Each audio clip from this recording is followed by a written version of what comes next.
शुरू हो गई है। मेरी माँ मुझे और मेरे भाई को चिल्ला कर कह रही थी जल्दी से बिस्तर के नीचे छुप जाओ, लेकिन फिर भी हम बाहर आए और हमने देखा कि बाहर गोलीबारी हो रही थी, जैसे दिवाली का जश्न हो।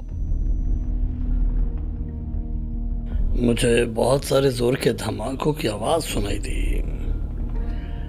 मेरे भाई ने और मैंने बेडरूम की खिड़की से बाहर देखा और हमें आसमान में सर्च लाइट्स की रोशनी दिखाई दी।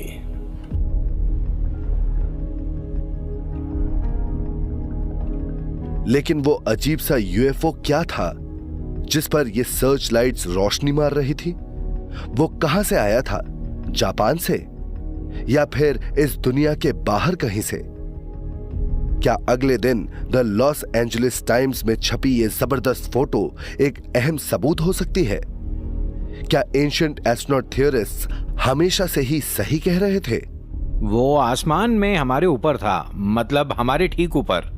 Retired anthropology professor C Scott Littleton तब 9 साल के थे और हर्मोसा बीच पर रहते थे जब उन्होंने उस दिन वो अजीब चीज अपने घर के ठीक ऊपर उड़ती हुई देखी। हमने कुछ उड़ते हुए देखा और मेरी माँ उसे सिल्वर बग कह रही थी। मेरे हिसाब से वो एक सिल्वर लॉजेंस जैसा लंबा ओवल शेप का था। मैंने जो देखा वो कभी नहीं भूलूंगा मैं। वो सर्च लाइट्स की रोशनी में नहाया हुआ था और उसके चारों तरफ एंटी एयरक्राफ्ट शेल्स दागे जा रहे थे।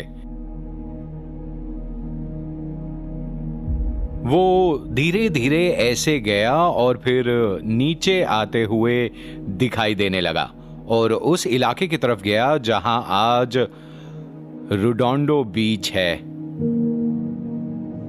फिर वो हमें दिखाई नहीं दिया, लेकिन गोलीबारी होती रही और उसके तुरंत बाद मैंने देखा, बल्कि हम सब ने देखा कि कई प्लेन्स उसके पीछे गए और हमारे ऊपर से निकले।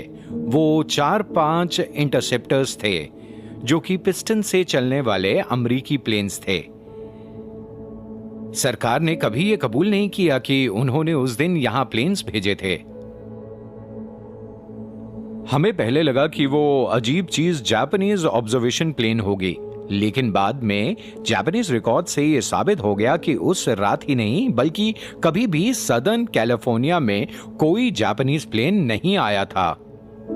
जब यह साबित हो गया कि कोई भी Japanese plane American air space में नहीं आया था, तो secretary of navy Frank Knox ने कहा कि यह घटना जंग की वजह से फैली घबराहट का नतीजा थी।